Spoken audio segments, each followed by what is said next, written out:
Te pediram para correr em zona 2 e tu não consegue se manter dentro dessa frequência cardíaca. Tu começa a correr, tua frequência cardíaca logo sobe bastante e você não consegue se manter dentro da zona de frequência cardíaca especificada. Isso acontece com você? Se isso acontece com você, assiste esse vídeo porque eu vou explicar exatamente por que isso acontece, como melhorar isso, e assiste até o final, que no final eu vou dar uma solução bem prática para você. Então assiste esse vídeo até o final, beleza? Então o que acontece, né? A sua frequência cardíaca, quando a gente fala de correr em zona 2, correr em baixa intensidade, nós estamos falando de correr com uma frequência cardíaca baixinha. Só que a questão toda é que a sua frequência cardíaca ela é controlada pelo seu sistema nervoso, certo? O seu cérebro ele controla a sua frequência cardíaca e isso sofre interferência de várias coisas. Então a sua hidratação vai influenciar na sua frequência cardíaca. Se você tomar um susto na rua, de repente a sua frequência cardíaca vai subir. Se tiver que estar correndo, de repente um carro passa perto de você, a sua frequência cardíaca sobe. Se tu tiver que transpor um obstáculo, pular alguma coisa, a tua frequência cardíaca sobe. Mas isso acontece de forma momentânea. A tua frequência cardíaca sobe e depois ela vai voltar a estabilizar. E ajustes na sua velocidade também vão causar, é óbvio, uma alteração na sua frequência cardíaca, porém isso é rápido, assim, então a sua frequência cardíaca ela vai alterar, vai aumentar, e depois ela vai voltar para o que estava antes. O grande problema é quando você corre olhando no seu frequencímetro a sua frequência cardíaca e a cada oscilação da sua frequência cardíaca você tenta ajustar a velocidade.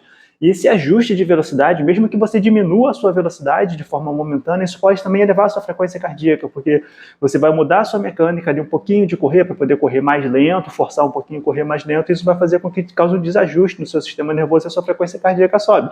Mas depois ela vai estabilizar, então o correto seria você manter sempre ali uma velocidade média, e esquecer, né, que a sua frequência cardíaca ela vai, na média, vai ficar dentro da zona de frequência cardíaca específica. Agora, quando você tenta ficar ajustando, a sua frequência cardíaca sobe, você ajusta a velocidade, a sua frequência cardíaca cai, e você tenta aumentar um pouquinho para ajustar, e a sua frequência sobe ou cai de novo, e você tenta ajustar a velocidade, e você fica nessa guerra com a frequência cardíaca tentando ajustar, e vai ser sempre difícil, porque você vai estar alterando ali, né, a maneira como o seu sistema nervoso está encarando o exercício, vai estar oferecendo estímulos diferentes, e o seu sistema nervoso vai tentar ficar ajustando a frequência cardíaca para aqueles estímulos. Então vai ser sempre complicado você correr olhando a frequência cardíaca em um ambiente externo, como a rua, por exemplo. Então você não vai conseguir se manter dentro dessa zona de frequência, tá? E outra coisa importante de você entender também é que você não precisa manter 100% do seu treino dentro da zona de frequência cardíaca especificada. Você precisa manter apenas a maior parte do seu treino dentro daquela zona. Se você vai correr em zona 2, por exemplo, você só precisa manter a maior parte do seu treino, 60%, 70% em zona 2.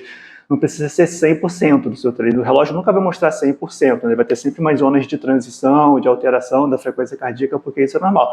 Fora os próprios erros do relógio, então tem várias coisas envolvidas. Correr pela frequência cardíaca em um ambiente externo vai ser sempre complicado, a não ser que você corra num ambiente externo bem controlado, né?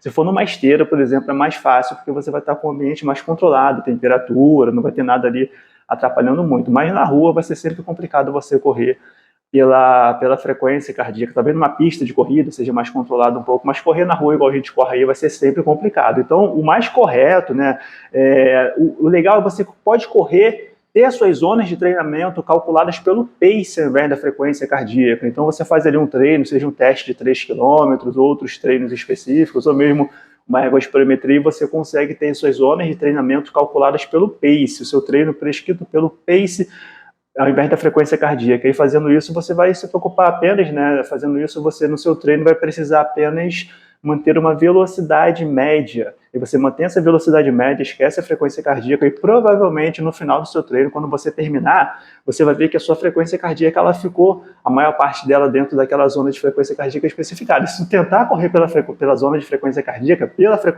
provavelmente vai ficar mais difícil de manter na zona. É meio doido, mas é isso, porque você vai se manter estável, a sua frequência cardíaca vai dar umas oscilações, mas depois vai estabilizar. A maior parte do treino vai estar estabilizada a sua frequência cardíaca, tá? E como é que eu faço para calcular minha zona de frequência cardíaca pelo pace, né? Você pode fazer uma ergospirometria, você pode fazer treinos específicos, como o teste de 3 km, né, que o pessoal faz para, não sei se você já ouviu falar, mas tem um teste de 3 km, você corre 3 km no máximo de velocidade que você conseguir, e a partir dali a gente consegue determinar as outras velocidades do seu treino, tá? Eu uso treinos específicos para as provas, que são treinos com distâncias determinadas para cada tipo de prova. Então, se você vai correr 5 km, é um treino, por exemplo, de 3 km. Se você vai correr 10 km na prova, o treino para poder definir as zonas vai ser um treino de 5 km e por aí vai, tá? Eu reuni tudo isso aqui num curso, eu fiz um curso sobre como você preparar seus próprios treinos de corrida, entender como é que funciona o treinamento para a corrida de rua. Eu vou deixar o link aqui na descrição, você clica lá, dá uma olhada na página para você ver todas as informações, tem treinamento de força, tem fortalecimento para a corrida, prevenção de lesões, recuperação na corrida, tem vários aspectos lá que vão te ajudar a elaborar um treino, entender melhor o seu treinamento para você conseguir. Inclusive, você tem lá como calcular suas zonas de treinamento pelo pace, pela frequência cardíaca, pela percepção de esforço. Dá uma olhada no link que tem aqui na descrição, tem várias coisas legais. Isso é uma opção para você calcular as suas zonas de treinamento também, tá? Ou você pode fazer uma ergospirometria, que é aquele teste na esteira, que também é uma opção bem válida, embora transpor o que tu fez na esteira para a rua pode ser um pouco complicado, né? Que na esteira você está num ambiente controlado, lá fazendo teste, com equipamentos precisos, e tu vai transpor isso para correr com o seu reloginho na rua, vai ser meio complicado. Então, correr pela frequência cardíaca vai ser sempre complicado, tá? Dá para fazer, mas é mais complicado, tá? Você tem que ter muito controle ali. Agora, correr pelo pace é sempre a minha opção.